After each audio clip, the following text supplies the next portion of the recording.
तुम, हाँ तुम ही मेरा प्यार हो, मेरा जुनून।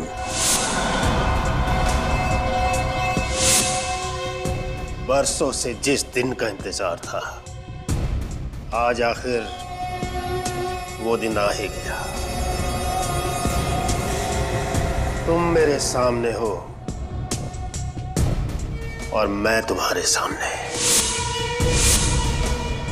हम दोनों एक दूसरे के कितना करीब। अब कोई भी तुम्हें मुझसे जुदा नहीं कर सकता।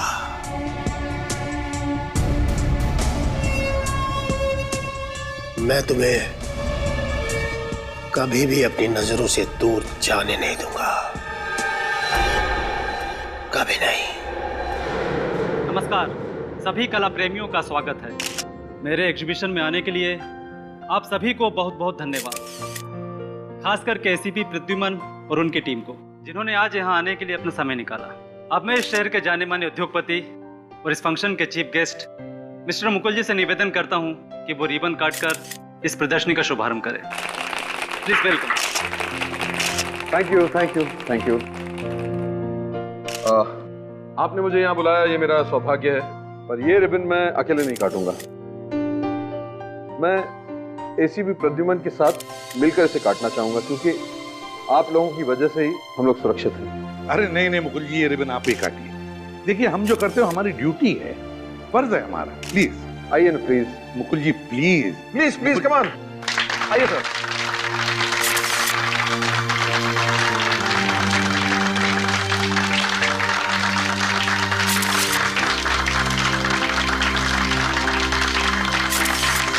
हाँ please.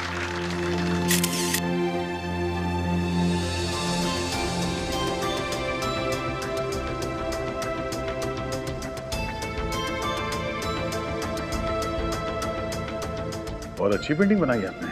Thank you Daya sir. भाई इस पर सोल्ड का टैग लगा दो। ये पेंटिंग मैंने खरीद ली। Excuse me please. भाई मुकुल जी, अगर आपको ऐतराज ना हो, भाई ये पेंटिंग तो हम खरीदना चाहेंगे। प्लीज।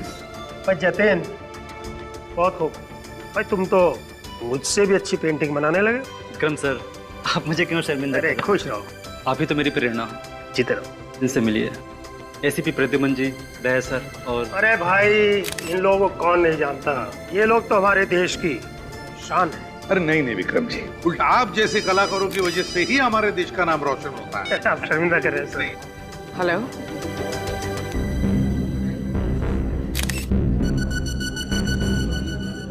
कब? सर, सर मशहूर टीवी रिपोर्टर रोनिता जी लापता हो गई है। लापता? कैसे?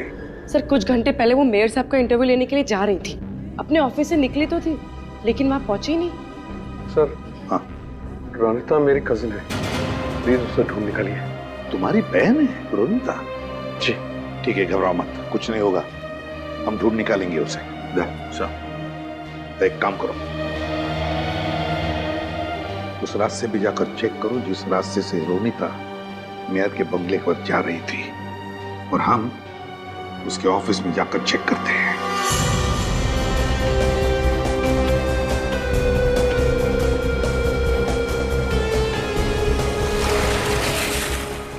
सर हमें रोनिता जी के ऑफिस से निकले हुए 40 मिनट हो गए। वो मेयर साहब से मिलने यहीं से गई होंगी, लेकिन उनकी गाड़ी अभी तक दिखाई नहीं दी। वही समझ में नहीं आ रहा पूर्वी, ये रोनिता जी गायब कहाँ हो गई?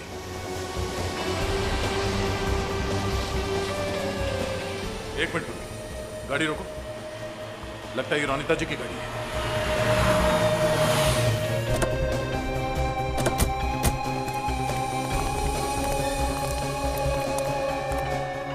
सर गाड़ी के अंदर तो कोई भी नहीं है और आसपास भी कोई नहीं है।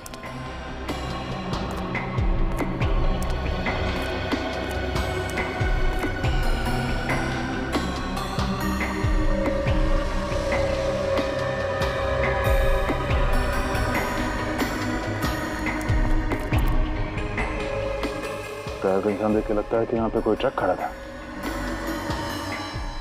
सर मतलब रोनिता जी की गाड़ी के ठीक पीछे एक ट्रक भी पार्क था। और इस निशान से साफ पता चलता है कि वो ट्रक बाद में यहाँ इस रोड पे गया है।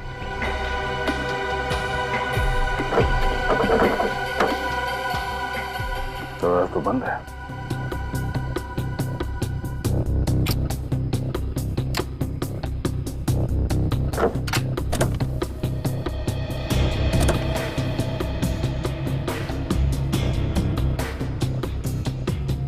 गाड़ी के अंदर देख के लगता तो नहीं है कि यहाँ पे हाथापाई हुई है। सब कुछ ठीक ठाक है। फिर ऐसी जगह पे रोनिता जी ने अपनी गाड़ी क्यों रोक दी?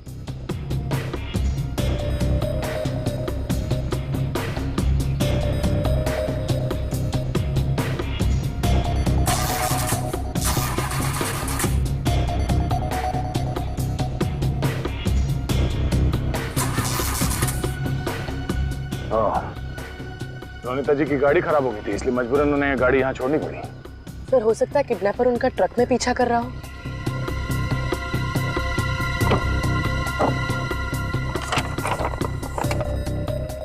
सर ये देखिए, सर गाड़ी खराब होने के बाद रोनिता जी ने जरूर इस इमरजेंसी कार सर्विस को फोन किया होगा। कार सर्विस वाले को? हाँ सर। इसका मतलब है कोई ना कोई मैकेनिक तो यहाँ पे आया होगा गाड़ी देखने के लिए, और वही बता सकता है कि यहाँ पे एग्जैक्टली हुआ क्या था। जरा इस सर्विस स्टेशन में फोन करके पता करो। सर।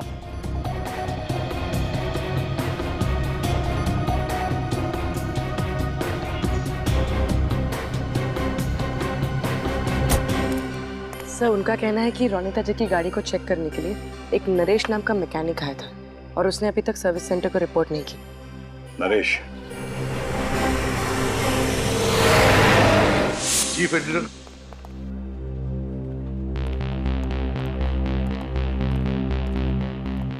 आप चीफ एडिटर शंतनु हैं? जी सर, मैं ही हूँ। मैंने ही आपको फोन किया था। ओके, देखिए शंतनु जी, हम रोनिता का टेबल चेक करना चाहते हैं। Okay sir. गार्गी ले जाऊंगा। जी सर। Ready? सर आप इधर आइए। शंतनु जी, क्या लगता है आपको, वाकई रोनिता का किडनैप हुआ है? हाँ सर। अच्छा, किसने किया होगा ये? किसी पर शक है आपको? पता नहीं सर, वैसे रोनिता तो एक बहुत ही होशियार और निडर रिपोर्टर थी। उसने कई हाई प्रोफाइल लोगों के गैर कानूनी धंधों का पर्दाफाश किया था सर। ओह, समझ में नहीं आता कि किस पर शक किया जाए और किस पर नहीं किया जाए। शंतनु जी एक बात बताइए, ये रोनिता फिलहाल किसकी स्टोरी पर काम कर रही थी? पता नहीं सर, वो अपनी न्यूज स्टोरी तभी बताती थी जब उसका सारा रिपोर्ट तैयार हो जाता था। ओह, सर हाँ, आप रेडी? ये फाइल देखिए सर, इस फाइल को आखिरी बार 6:20 को मॉडिफाई किया गया था। और रोनिता भी करीब 6:30 बजे ऑफिस से बाहर निकली थी। मतलब रोनिता ऑफिस से बाहर जाने से पहले किसी फाइल पर काम कर रही थी। इस फाइल पर, फाइल खोल के देखा? इस फाइल को खोलने के लिए पासवर्ड चाहिए। उन्होंने इसे लॉक करके रखा है। तो मैंने रोनिता टाइप करके देखा, मगर पासवर्ड कुछ और ही है। पासवर्ड जानती है? सर अब बोल्ड BOLD टाइप कीजिए। पिछले प्रोजेक्ट में जब हमने साथ काम किया था तो उसने अपनी फाइल का पासवर्ड बोल्ड ही रखा था। BOLD, ये पासवर्ड भी गलत है। आप क्या करें सर? कोई तो पासवर्ड होगा ना फ्रेडी, कोई तो पासवर्ड होना ही चाहिए। ये रोनिता की डायरी है? जी सर। शायद इसमें हो सकता है। ये क्या नाम है? AID, Aida? कि ये रोनिता का पेट नेम तो नहीं? रेडी, जरा इसे टाइप करके देखो, AIDA, आइडा।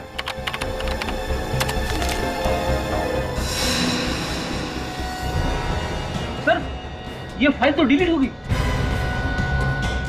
फाइल डिलीट हो गई?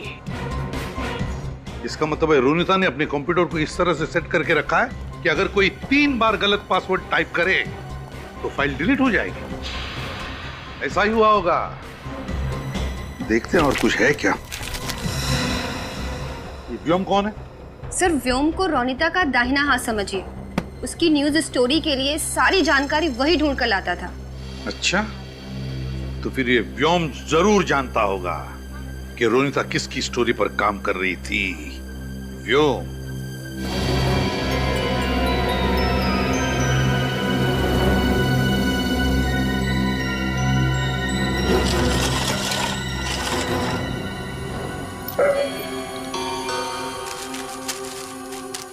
सर ये तो किसी की फोटो लग रही है। हाँ फ्रेडी। सर रोनिता को मैंने ये फोटोज डस्टबिन में डालते हुए देखा था। उसके बाद वो जल्दी जल्दी में कहीं बाहर निकल गई। अच्छा तो देखे तो सही लगा कर, जिसकी फोटो है ये।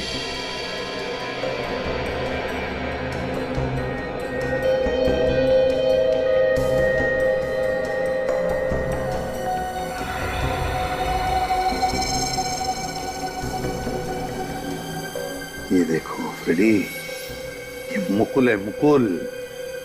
और लगता है कि ये किसी को पैसे दे रहा होगा। फिर जरूर ये रोनिता मुकुल की स्टोरी पर ही काम कर रही थी।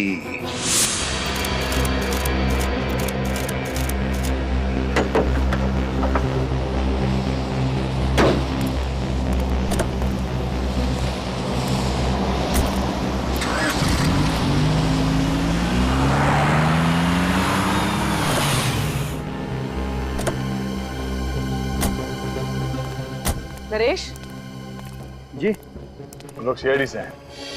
क्या आप इन्हें रोनिता जी का कंप्लेंट कॉल अटेंड किया? कार नंबर है XC021346। हाँ सर, मुझे ही भेजा गया था।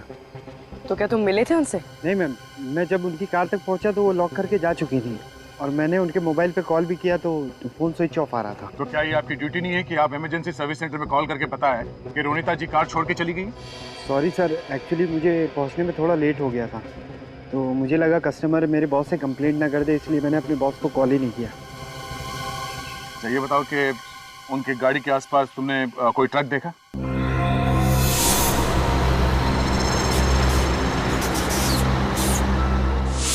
हाँ सर, जब मैं गाड़ी के पास पहुंचा था एक आइसक्रीम ट्रक को जाते हुए देखा। Ice cream truck? सर इसका मतलब रोनिता जी की गाड़ी के पीछे जो टायर के निशान थे वो इसी ट्रक के थे और किडनैपर ने रोनिता जी को इसी ट्रक में अगवा किया होगा। ये आइसक्रीम ट्रक कौन सा रंग का था? सर सफेद रंग का था और उस पे जस्ट आइसक्रीम का लोगो भी था। Just ice cream? 3 बजे के बाद जितनी भी अपॉइंटमेंट्स है कैंसिल कर दो, मुझे अर्जेंट काम है। अरे एसीपी सर, आइए बैठिए। रोनिता के बारे में कुछ पता चला? हाँ, कुछ राज खुल गए, सोचा कुछ आपसे पता कर लेंगे।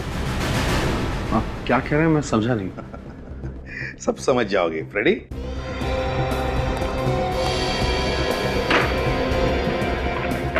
ये सब क्या हो रहा है? आप मुझ पर शक कर रहे हैं? मैं भला अपनी कजन को क्यों अगवा करवाऊंगा? इसलिए ये फोटोग्राफ आपको कहां से मिला? सवाल हम तुम्हें पूछने आए, उल्टे सवाल पे सवाल तुम हमें पूछे जा रहे हो। वाह, बताओ कौन है ये आदमी और इसे पैसे ही दे रहे हो ना तुम? ये एक एजेंट है, लेकिन मैं किसी से भी मिलूं, कुछ भी करूं, इससे रोनिता का क्या लेना देना? क्योंकि ये फोटोग्राफ रोनिता के ऑफिस में से हमें मिला है, उसकी टेबल पर से। इसका मतलब रोनिता मुझ पर नजर रखी हुई थी, लेकिन क्यों? मुझे तो इस बारे में पता भी नहीं। झूठ बोल रहे हैं आप। आपकी अपॉइंटमेंट डायरी में व्योम का नाम लिखा हुआ है। कौन है ये व्योम? इस व्योम का नंबर तुम्हारे डायरी में कैसे, क्यों? सर ये वो आप मेरी पूरी बात सुन लीजिए। मुकुल जी, तुम्हारे मेहमान बनकर हम तुम्हारे एग्जीबिशन में आए थे, अब तुम हमारे मेहमान बनकर हमारे ब्यूरो में चलिए। इस रोड पर तो हमारा ट्रक कभी जाता ही नहीं है। ये जरूर वही ट्रक होगा जो कुछ दिन पहले चोरी हो गया था। कहाँ से चोरी होता है ट्रक हमारा? ट्रक का ड्राइवर ट्रक को लेकर अपने घर गया था, वहीं पर किसी ने उस पर हमला किया और ट्रक लेकर भाग गया। सर ये उस ट्रक का ड्राइवर है, मोंटू।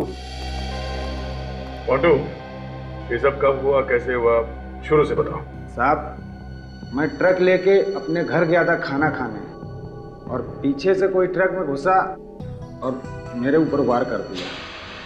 आपने उसका चेहरा देखा था? नहीं, उसने किसी चीज से वार किया और मैं बेहोश हो गया। अच्छा, उस आदमी के बारे में कुछ और बता सकते हो?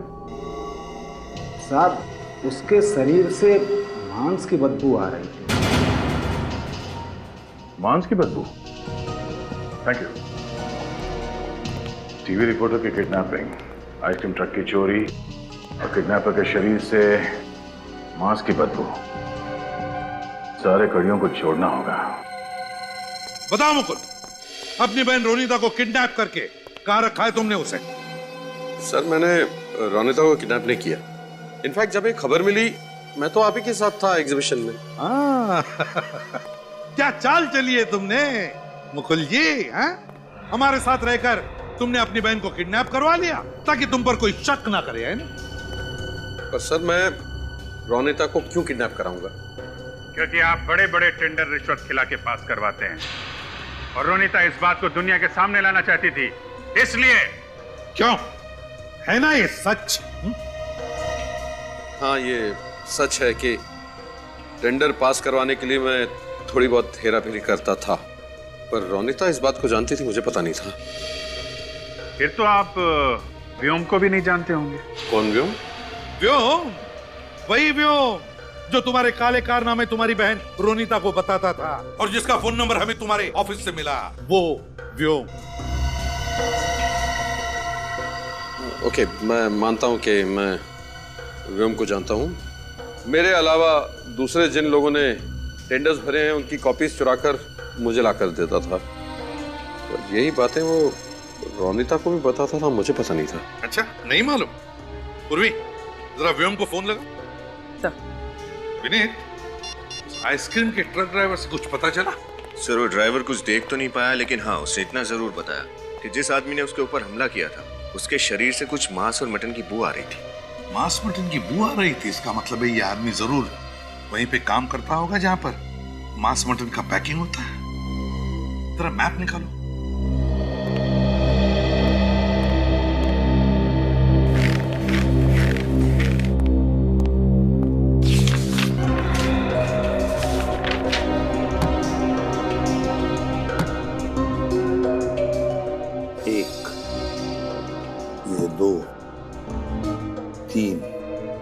ये है 4। शहर में 4 जगह हैं जहां पर मांस मटन का पैकिंग होता है। मतलब सर हमें इन चारों जगहों को जाकर चेक करना पड़ेगा? बिल्कुल चेक करना पड़ेगा। सर व्योम का फोन ऑन हो चुका है, उसकी लोकेशन ट्रैक हो गई है। कहां पर? Sir Chincholi area. Chincholi area? Vyom? उठाओ इस व्योम को चिंचोली एरिया से, पता तो चलेगा ये मुकुल सच बोल रहा है या ये व्योम।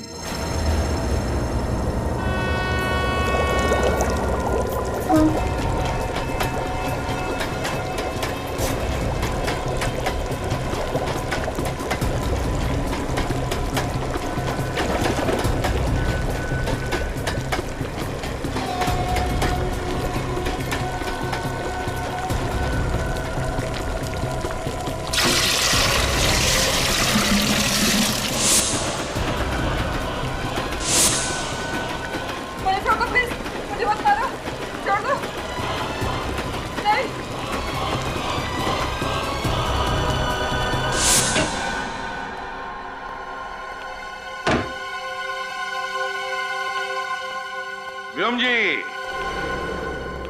जी आप लोग? सीआईडी, रोनिता जी के बारे में आपसे कुछ बात करनी है। रोनिता? कौन रोनिता? पता नहीं सर, इनके दिमाग में क्या चल रहा है, पहले मना करते फिर मान जाते हैं। मुकुल ने तुम्हारे बारे में हमें सब कुछ बता दिया है व्योम, और तुम उसके लिए क्या काम करते हो ये भी बताया।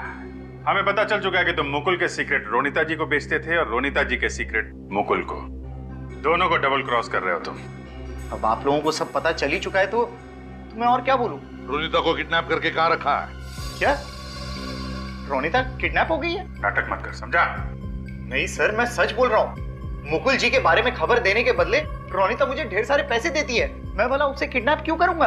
आज सुबह कहाँ थे तुम? मैं मुकुल जी के ऑफिस में था, आप चेक कर सकते हैं। रोनिता से तुम्हारी आखिरी बार बात कब हुई थी? मुकुल जी के ऑफिस से निकलने के बाद मैंने उसे फोन किया था। कितने बजे? 1 मिनट, ये 12 बजे। 12 बजे? वो 12 बजे तो गायब हुई थी। और सर हमने रोनिता का मोबाइल चेक किया था, उसमें इनका नाम और नंबर दोनों ही नहीं थे। मैंने उसके प्राइवेट नंबर पर फोन किया था, ये वाला नंबर देखिए। मतलब ये सब काम करने के लिए रोनिता जी ने अलग नंबर रखा था, प्राइवेट नंबर? क्या बात हुई थी रोनिता के साथ? फोन कनेक्ट हुआ था, मैं हेलो हेलो कर रहा था, लेकिन सामने से कोई आवाज नहीं आई। हाँ, लेकिन आसपास कोई रेलवे ट्रैक जरूर होना चाहिए, क्योंकि ट्रेन की आवाज आ रही थी। अच्छा, ट्रेन की आवाज? तो फिर अभिजीत, रेलवे लाइन के आसपास जितनी भी मीट पैकिंग फैक्ट्रीज है चेक करो।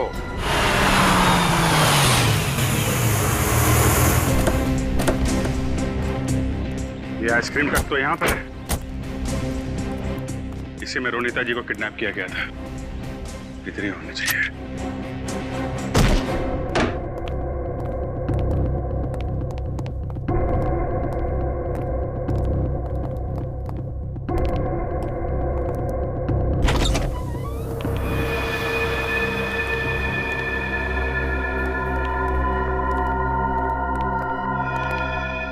अरे ये सब कौन है? सर ये पुतले हैं सर। मोम के पुतले। बाहर आइसक्रीम का ट्रक, यहाँ मोम के पुतले और रोनिता जी गायब। चेक कर।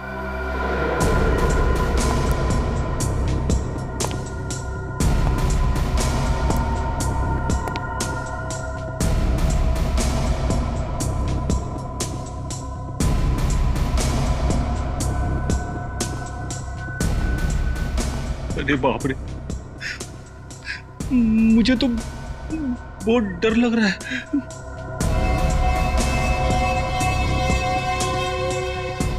कितनी ठंडी है यहाँ पे, मगर मुझे बहुत पसीने छूट रहे हैं।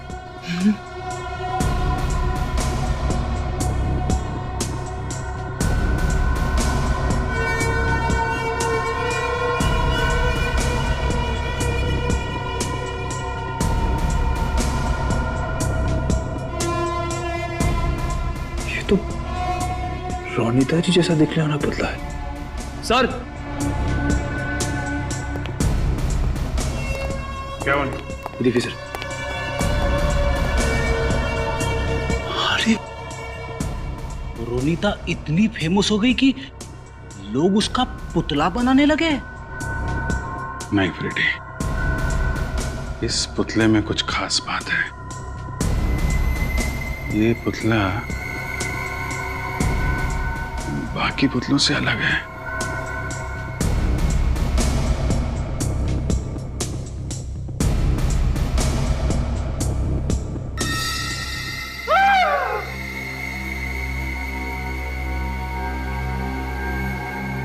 रोनिता जी,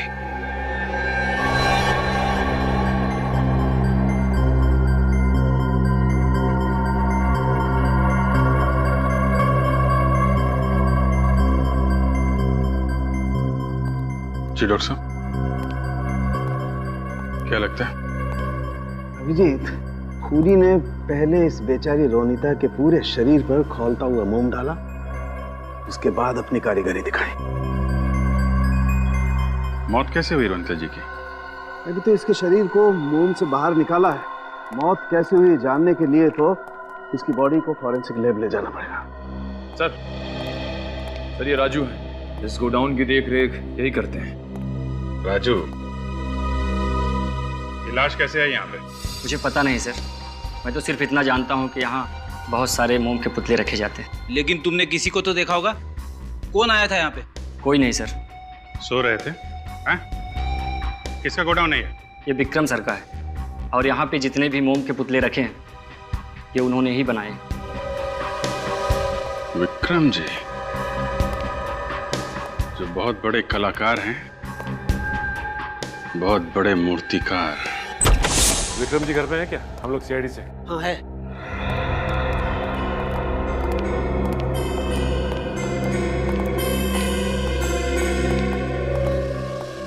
कहिए सर, मैं आपके लिए क्या कर सकता हूँ? तुम्हारे वर्कशॉप में विक्रम जी हमें रोनिता जी की लाश मिली है। लाश? क्या? लाश? मेरे वर्कशॉप से? जी हाँ। क्यों खून किया आपने उनका? तुम्हें क्या लगा किसी को पता ही नहीं चलेगा कि वो मोम का पुतला नहीं, एक औरत की लाश है जिस पर मोम की परत चढ़ी हुई है? बताइए क्यों किया इतने बेदर्दी से खून? मैंने रोनिता जी को नहीं मारा सर। मैं नहीं जानता कि रोनिता जी की लाश का पुतला बनाकर किसने और क्यों मेरे वर्कशॉप पे रखा सर। सर मैं तो पिछले कई दिनों से अपने वर्कशॉप में गया ही नहीं सर। आप लोग चाहें तो वहां जाकर पूछताछ कर सकते हैं सर। मैं रोनीता जी को जिंदगी में कभी मिला तक नहीं सर। अब मेरा उनसे कोई संबंध ही नहीं। मैंने तो सिर्फ उनको टीवी पर देखा है बस।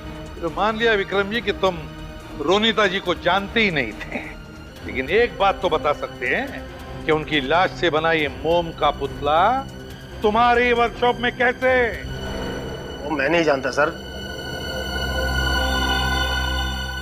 हाँ सर, एक बात है, कल सुबह मेरे वर्कशॉप के सब पुतले एक प्रदर्शनी के लिए ले जाए जाने वाले थे।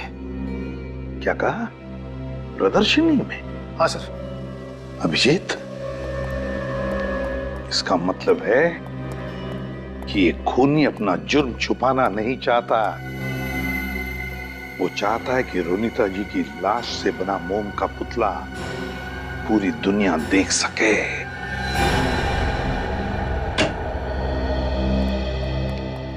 यार साळुंखे, क्या इसकी मौत जहर से हुई थी? नहीं बाप, बिल्कुल नहीं। मगर सर, इनके बॉडी पे तो कोई निशान भी नहीं है और ना ही इन्हें गोली मारी है या किसी ने चाकू मारा है, तो फिर इनकी मौत हुई कैसे? रोनीता जी की मौत दम घुटने की वजह से हुई। दम घुटने की वजह से? हाँ। मतलब सर, खूनी ने पहले रोनीता की सांसें रोक दी, उसके बाद इसके शरीर पर गर्म मोम डाला। नहीं, जब रोनीता जी पर गर्म मोम डाला गया उस वक्त ये जिंदा थी। जब इस पर खौलता हुआ मोम डाला गया तब ये जिंदा थी? हाँ। यार साळुंखे, ये तू किस बेसिस पे कह सकता है?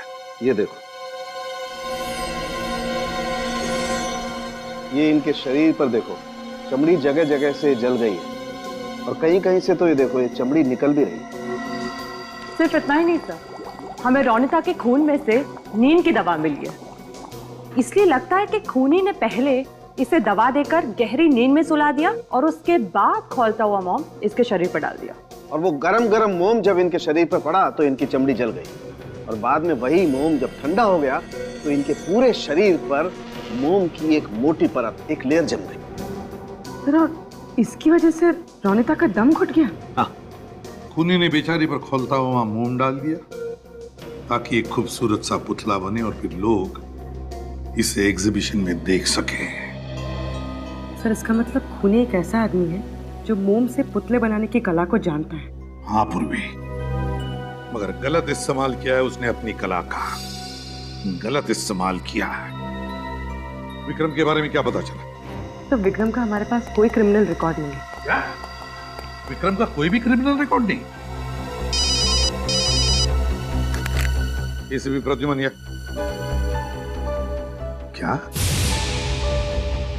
ठीक, हम पहुंचते हैं। क्या हुआ सर? प्रसिद्ध लेखिका शर्मिला जी गायब हो गई है। मैं ही शर्मिला का पति हूँ। आप ही ने फोन किया था हमें? जी हाँ, शर्मिला अचानक गायब हो गई, तब से मैं बहुत टेंशन में हूँ। देखिए राकेश जी, आप टेंशन बिल्कुल मत लीजिए, आपकी पत्नी शर्मिला जी को हम ढूंढ निकालेंगे। अच्छा ये बताइए कि आपकी पत्नी शर्मिला जी कब गायब हुई थी? सर, वो मॉर्निंग वॉक के लिए निकली थी। आपकी पत्नी हर रोज मॉर्निंग वॉक करने जाती है? जी हाँ। तो फिर उनके गायब होने की खबर आपने हमें पहले क्यों नहीं दी? सर, ऐसा है कि शर्मिला एक कामयाब लेखिका है। वो कब कहाँ किससे मिलने जा रही है ये हर समय बताकर तो नहीं जाती, और फिर वो स्वाभिमानी और कड़क मिजाज की, हर वक्त कोई उसे टोकता रहे ये उसे पसंद नहीं। लेकिन जब वो नहीं आई तो मुझे चिंता होने लगी कि वो कहीं कोई मुसीबत में तो नहीं है। तो फिर आपने शर्मिला जी को फोन करने की कोशिश नहीं की? कई बार फोन किया लेकिन उसका फोन स्विच ऑफ बता रहा है। मिस्टर राकेश, आपकी पत्नी की किसी के साथ बहस वगैरह हुई थी? देखिए सर, वो सिर्फ किताबें या कहानियां नहीं लिखती, वो एक क्रिटिक भी है। वो अखबार में कला के बारे में, फिल्म के बारे में, सामाजिक मुद्दों के बारे में भी लिखती है। उसे किसी का डर नहीं, जो सच है वो अपने अखबार में लिखती है। और जाहिर है कि इस बात से काफी लोगों को प्रॉब्लम भी होगी। बिल्कुल, उसका लेख पढ़कर बड़ी बड़ी हस्तियां नाराज हो जाती हैं। ये शर्मिला जी हाल ही में कुछ खास करने वाली थी? जी हाँ सर, वो अपने नई किताब के लॉन्चिंग फंक्शन में जाने वाली थी। पहली बार तो वो खूनी अपनी मोम की कारीगरी को एग्जीबिशन तक नहीं पहुंचा पाया, लेकिन इस बार वो जरूर कोशिश करेगा कि उसका अधूरा सपना पूरा हो। अच्छा ये बताओ कि ये बुक लॉन्च का फंक्शन कहाँ होने वाला है? सर, शर्मिला जी की बुक लॉन्च की तैयारी चल रही है। मतलब वो किडनैपर कभी भी यहाँ पे आ सकता है। एक्सक्यूज मी, हम लोग सीआईडी से हैं। क्या बात है? यहाँ पे कितने लोग काम करते हैं? 7-8 लोग। और आप इन सबको जानती हैं? जी हाँ, मेरी मैनेजमेंट कंपनी के लोग हैं। ठीक है, कोई अनजान आदमी या औरत दिखे तो हमें तुरंत इन्फॉर्म करना, ठीक है? Sure sir. Madam madam madam जल्दी इधर आइए, मैडम जल्दी इधर आइए। सर ये देखिए सर, क्या हो गया? दूर खड़े हो जाओ।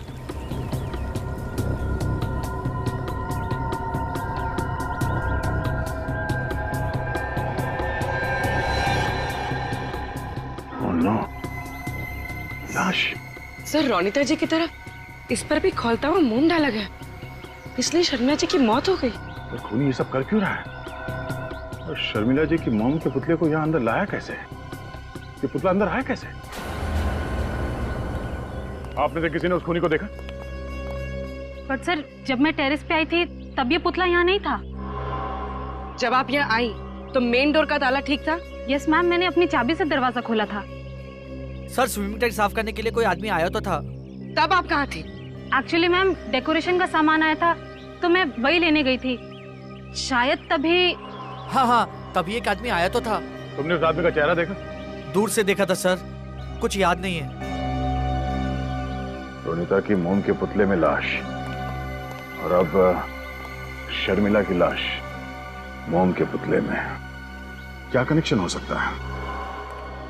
सर शर्मिला जी की फोरेंसिक रिपोर्ट आ गई। सर इनकी मौत भी वैसे ही हुई थी जैसे रोनिता जी की हुई थी। ये देखो, गर्म मोम की वजह से चमड़ी जल गई, खून में नींद की दवाई, दम घुटने से मौत। अभिजीत बिल्कुल वही तरीका मरने का। सर इस खूनी के सीने में तो दिल ही नहीं, कितनी बेरहमी से खून किया इसने दोनों का। सर दोनों ही खून में कनेक्शन दिख रहा है। रोनिता जी और शर्मिला जी, दोनों औरतों की उम्र 40 साल, एक टीवी रिपोर्टर, एक लेखिका, दोनों निडर औरतें, दोनों का काम एक, समाज में काले कारनामे करने वाले लोगों का पर्दाफाश करना। इसीलिए दोनों को मार डाला? लगता तो यही है। यानी सर कोई और औरत होगी जो ऐसा काम करती होगी, खूनी उसे भी अपना निशाना बना सकता है। हाँ मैंने, और इस सीरियल किलर तक पहुंचने के लिए हमें एक आदमी की मदद लेनी पड़ेगी, विक्रम। सर नमस्ते। हाँ विक्रम। विनीत। सर बताइए मुझे यहाँ क्यों बुलाया? विक्रम एक काम है, मोम के पुतले बनाने वाले लोग तो गिने चुने ही होंगे और उनके बारे में तुम बहुत कुछ जानते होंगे, है ना? जी हाँ सर। विक्रम जी ये फोटो देखिए, ये दो मोम के पुतले हैं, रोनिता जी और ये शर्मिला जी। अब बता सकते हैं ये कलाकारी किस आर्टिस्ट की है?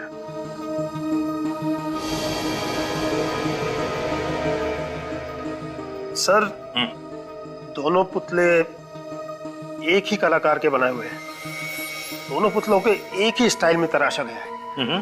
छोटी से छोटी बारीकी का बहुत ध्यान रखा गया है, बहुत समय दिया गया है सर ये पुतले बनाने में। कौन आर्टिस्ट है ये? कभी देखा है इसका काम?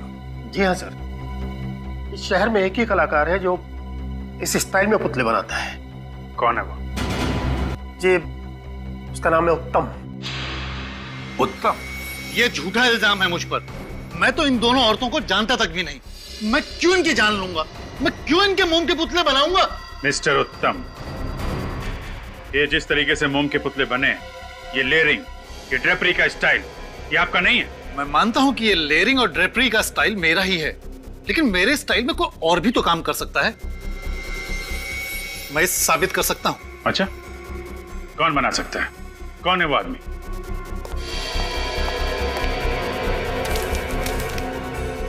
ये चिट्ठियां मुझे किसी गुमनाम शख्स ने लिखी है सर, यही वो आदमी है।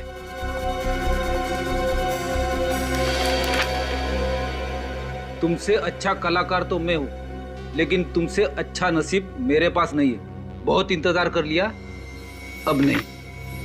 इस पे ना तो किसी का नाम लिखा है, ना ही कोई पता लिखा है। अब मेरी कला का प्रदर्शन होगा और तुम्हारे बनाए गए मोम के पुतलों से कहीं अच्छे और सच्चे दिखेंगे मेरे मोम के पुतले। तुम्हें 3 साल लगे, लेकिन मुझे सिर्फ 3 हफ्ते लगेंगे अपनी कारीगरी दुनिया के सामने लाने में। सिर्फ 3 हफ्ते। ये बात तो तय है कि ये चिट्ठी लिखने वाला आदमी ही खूनी है। यही वो कलाकार है जिसने रोनिता जी और शर्मिला जी को मारा और उनके मोम के पुतले बनाए। उत्तम जी, आपका ऐसा कौन सा कॉम्पिटिटर है जो इस हद तक गिर सकता है? ऐसा तो कोई मुझे याद नहीं आता सर। किसी पे शक है आपको? जी नहीं सर। हाँ सर, इस खत में लिखा है तुम्हारा करियर खत्म हो जाएगा बबलू। आपका नाम बबलू है क्या? कॉलेज में मुझे बबलू कहते थे। कौन से कॉलेज में पढ़ते थे आप? के कॉलेज ऑफ आर्ट्स। के कॉलेज ऑफ आर्ट्स। वहीं से पता चलेगा कि और कौन कौन स्टूडेंट्स थे जो इनके साथ मूर्ति कला सीख रहे थे। नमस्ते सर, हम लोग सीआईडी से।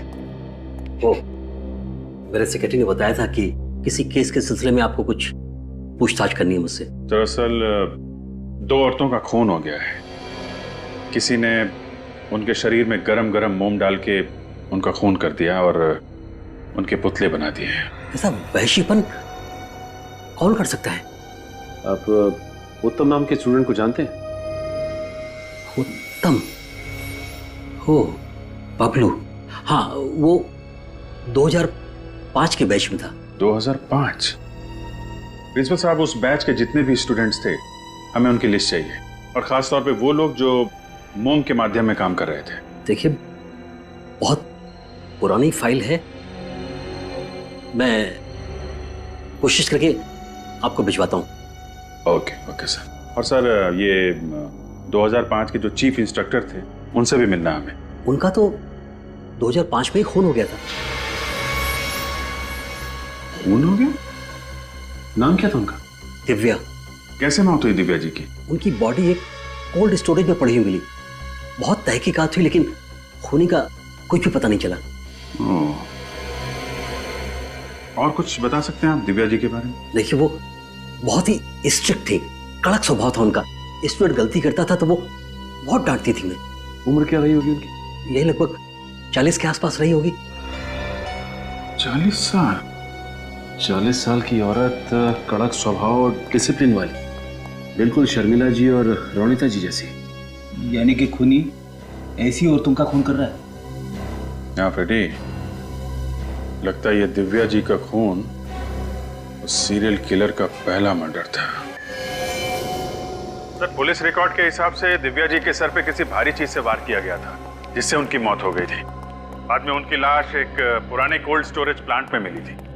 और क्या पता चला दिव्या के बारे में? सर, के स्कूल ऑफ आर्ट्स के स्टूडेंट ने बताया कि वो बहुत ईमानदारी से अपना काम करती थी और थोड़े कड़क स्वभाव की थी, इसलिए बच्चे उनसे डरते भी थे। शर्मिला और रोनिता दोनों भी तो निडर और कड़क स्वभाव की थी, बिल्कुल इस दिव्या की तरह ही।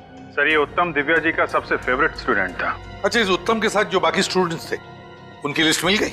जी सर, उत्तम जी के साथ उस बैच में 25 स्टूडेंट्स थे और उनमें से 4 स्टूडेंट्स मोम के माध्यम में काम करते थे। तो फिर इन चारों का कच्चा चिट्ठा निकालो, पता लगाओ इन चारों के बारे में। सर, मैंने प्रिंसिपल से रिकॉर्ड्स मंगवाए, आज आ जाएंगे। हेलो,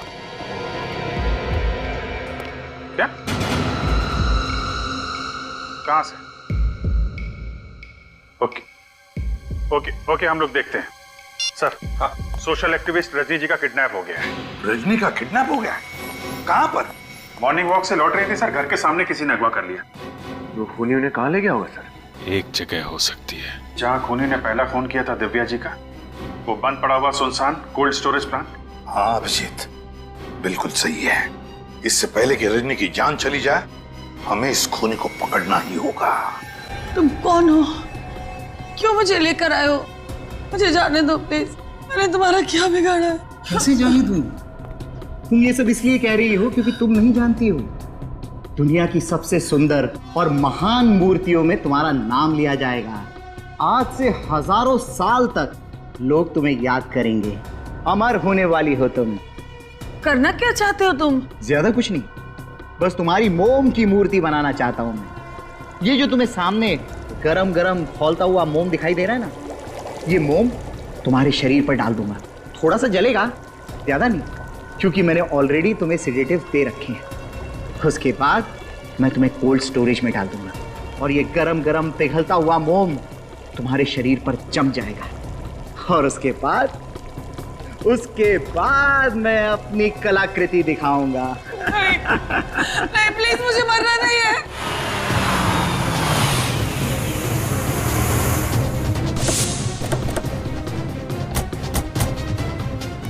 यही है वो पुराना कोल्ड स्टोरेज, संभाल के। मोम भी सही तापमान पर गर्म हो गया है। नहीं, मुझे नहीं मरना है, छोड़ दो मुझे।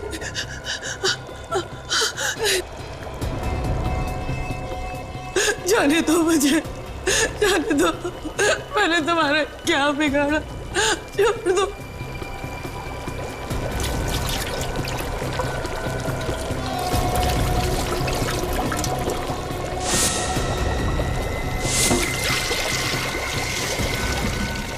जाने दो, भगवान के लिए छोड़ दो मुझे।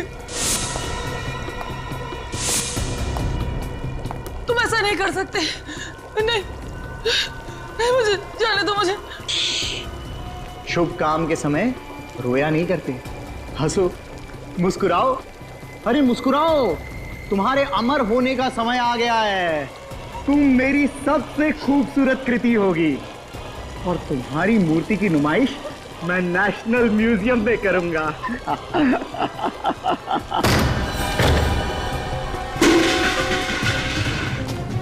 मिस्टर व्योम, के कॉलेज ऑफ आर्ट्स का नाम बदनाम कर रहे हो। असली नाम क्या है तुम्हारा? असली नाम? सिद्धार्थ नाम है मेरा। पहचान छुपाने के लिए नाम बदला था मैंने। और अपना अपराध छुपाने के लिए तुमने हमारी मदद की। बहुत कोशिश की तुमने हमें गुमराह करने के लिए। रोनिता जी के बारे में इंफॉर्मेशन देना, वो फोन के डिटेल्स, रेलवे ट्रैक की आवाज, अच्छा नाटक था। क्यों मारा तुमने दिव्या जी को? हमेशा मुझे डांटती रहती थी। उत्तम ही उसका सबसे चहेता स्टूडेंट था।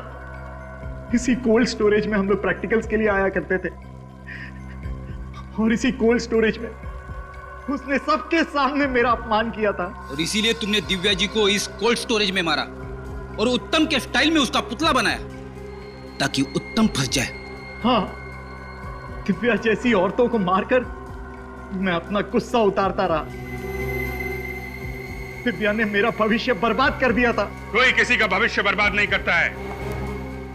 इंसान अपना भविष्य खुद बनाता है या खुद बिगाड़ता है। तुम्हारी तरह। फांसी होगी तुम्हें, फांसी।